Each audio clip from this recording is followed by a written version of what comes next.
এবার আপনাদের 100 দিনের কাজের টাকার সাথে আপনাদের জব কার্ড বাতিল নিয়ে গুরুত্বপূর্ণ আপডেট জারি করলো কেন্দ্র থেকে। এই খবরের মাধ্যমে আপনাদের 100 দিনের কাজের টাকা যারা পাননি তারা কবে পাবেন, এর সাথে আপনার বাড়িতে যদি দুটো জব কার্ড থেকে থাকে আপনাদের কোন কোন কারণে এই জব কার্ডগুলো বাতিল করা হচ্ছে, ভুয়ো কার্ডগুলো আপনাদের বাতিল করা হচ্ছে, সবকিছু তথ্য এবার কেন্দ্র সরকার থেকে জানালো।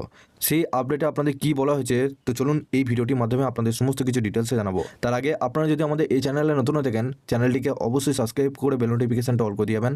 আমরা যখনই নতুন কিছু আপডেট দেবো আপনারা ওই নোটিফিকেশন বেলের মাধ্যমে আমাদের সমস্ত রকম খবর সবার আগে পেয়ে যাবেন। ভিডিও ডেসক্রিপশনে একটি হোয়াটসঅ্যাপ গ্রুপ এবং টেলিগ্রাম গ্রুপ রয়েছে, ওখানে যুক্ত হয়ে যান। ওখান থেকে আপনারা প্রত্যেক দিন আমাদের সমস্ত রকম খবর সবার আগে পেয়ে যাবেন। 100 দিনের কাজের টাকা ফেরতের দাবিতে তৎপর রাজ্য, ভুয়ো জব কার্ড সংক্রান্ত তথ্য তলব নবান্নের। কি বলা যেতে, প্রায় 3 বছর ধরে কেন্দ্র বাংলার 100 দিনের কাজের টাকা আটকে রেখেছে বলে অভিযোগ করে আসছেন মুখ্যমন্ত্রী মমতা বন্দ্যোপাধ্যায়। 2022 সাল থেকে একাধিকবার রাজ্য সরকারের পক্ষ থেকে টাকা ছাড়ার আবেদন জানানো হলেও কেন্দ্রীয় সরকার এখনও সেই অর্থ মঞ্জুর করেনি। এই পরিস্থিতিতে কেন্দ্রীয় গ্রামোন্নয়ন মন্ত্রী শিবরাজ সিং চৌহানের সঙ্গে দেখা করতে সময় চেয়েছেন রাজ্যের পঞ্চায়েত মন্ত্রী প্রদীপ মজুমদার। তার সঙ্গে আলোচনার আগে তথ্য প্রমাণ প্রস্তুত রাখতে রাজ্যের সব জেলা প্রশাসনের কাছে 100 দিনের কাজের ভুয়ো জব কার্ড সংক্রান্ত চেয়েছে নবান্ন। নবান্নের একটি সূত্রে জানাচ্ছে যে 100 দিনের কাজের অর্থ পাওয়ার ক্ষেত্রে কেন্দ্রের সমস্ত শর্ত পূরণ করেও টাকা আটকে রেখেছে কেন্দ্রীয় সরকার।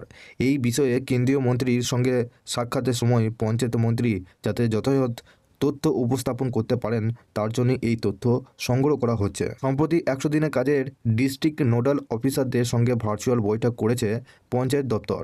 সেই বৈঠকে জেলা প্রশাসনকে ভুয়ো জব কার্ডের তালিকা প্রস্তুত করতে বলা হয়েছে। বিশেষ করে যেসব কার্ড বাতিল হয়েছে সেগুলো হোল্ডাররা আগে কোনো টাকা পেয়েছেন কিনা সেই বিষয়ে খতিয়ে দেখতে বলা হয়েছে। পাশাপাশি এই প্রকল্পে অডিট সংক্রান্ত কাজ দ্রুত শেষ করার নির্দেশও দেওয়া হয়েছে। বলা হচ্ছে পঞ্চায়েত দপ্তরে এক উচ্চপদস্থ আধিকারিক জানিয়েছেন 2022 সাল থেকে বাংলার 100 দিনের কাজের টাকা আটকে রেখেছে কেন্দ্রীয় সরকার। 3 বছর ধরে রাজ্যের একাধিকবার টাকা ছাড়ার দাবি জানালেও কেন্দ্র তা মঞ্জুর করেনি।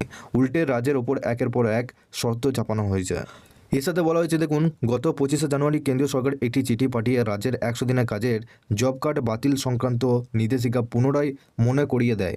10 পাতার ওই চিঠিতে ভুয়ো জব কার্ড বাতিলের স্ট্যান্ডার্ড অপারেটিং প্রসিডিওর স্পষ্ট করে দেওয়া হয়েছে। কোন কোন ক্ষেত্রে জব কার্ড বাতিল করা হবে সেই বিষয়টিও কেন্দ্র স্পষ্ট করেছে। এক হচ্ছে প্রথমত 3 বছর ধরে কেউ কাজ না করলে, দ্বিতীয়ত বাসস্থান ছেড়ে দীর্ঘদিন অন্যত্র চলে গেলে, তৃতীয়ত একই পরিবারে একাধিক জব কার্ড থাকলে, চতুর্থ কার্ড হোল্ডারদের মৃত্যু হলে। আর কেন্দ্রের দাবি এমন ভুয়ো জব কার্ড বাতিল করার কাজ রাজ্যকে করতে হবে। পাশাপাশি যাদের মৃত্যুজনিত কারণে জব কার্ড বাতিল হয়েছে তাদের পরিবারের ন্যায্য প্রাপ্য টাকা পেয়েছে কিনা তা নিশ্চিত করতে বলা হয়েছে।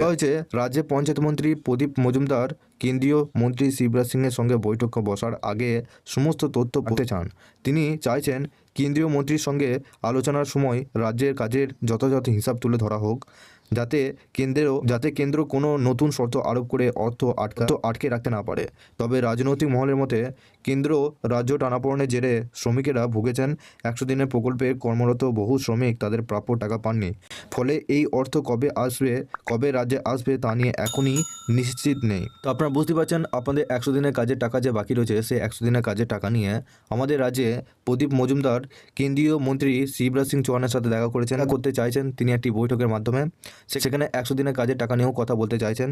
এর সাথে এখানে আপনাদের বলা হয়েছে আপনাদের বাড়িতে যে সমস্ত জব কার্ডগুলো রয়েছে, একটা হোক দুটো হোক, সেই সমস্ত জব কার্ডে যদি আপনাদের এই 4টে না 5টা এখানে কারণ রয়েছে, যদি 3 বছরে কেউ কাজ না করলে, স্থান ছেড়ে অন্য জায়গায় আপনারা বসবাস করলে, একই পরিবারে একাধিক জব কার্ড থাকলে বা কার্ড হোল্ডারদের মৃত্যু হলে, এরকম ভুয়ো কার্ড যদি থাকে আপনাদের, সেক্ষেত্রে সেই সমস্ত জব কার্ডগুলো আপনাদের বাতিল করা হচ্ছে। আর সেই সমস্ত জব কার্ডগুলো আপনারা যদি চালু করতে চান সেক্ষেত্রে অবশ্যই নিজে পঞ্চায়েত অফিসে গিয়ে আপনারা জব কার্ডের সাথে আধার কার্ডের লিঙ্ক করে নেবেন। কারণ আপনাদের কিছুদিন আগে পঞ্চায়েতে জব কার্ডের সাথে আধার কার্ডের লিঙ্ক হচ্ছিল, যেটা প্রত্যেকটা পঞ্চায়েতেই হচ্ছিল। আপনারা অবশ্যই নিজে পঞ্চায়েতে একবার যোগাযোগ করতে পারেন। তো আপনাদের কি মতামত নিচে অবশ্যই কমেন্ট বক্সে জানাবেন। আপনারা কোনো রকম সমস্যা বা প্রশ্ন থাকলে নিচে অবশ্যই কমেন্ট বক্সে জানাতে পারেন আপনারা। তার আগে জব কার্ড রিলেটেড আরও যদি আপনারা খবর পেতে চান আপনারা অবশ্যই এই ভিডিও ডেসক্রিপশনে একটি হোয়াটসঅ্যাপ গ্রুপ এবং টেলিগ্রাম গ্রুপ রয়েছে, ওখানে যুক্ত হয়ে যান। ওখান থেকে আপনারা প্রত্যেক দিন সমস্ত রকম খবর সবার আগে পেয়ে যাবেন। সবার শেষে চ্যানেলে যদি নতুন হয়ে থাকেন চ্যানেলটিকে অবশ্যই সাবস্ক্রাইব করে বেল নোটিফিকেশনটা অল করে দিবেন।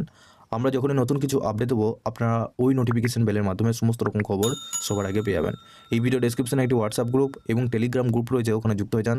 ওখান থেকে আপনারা প্রত্যেক দিন আমাদের সমস্ত রকম খবর সবার আগে পেয়ে যাবেন।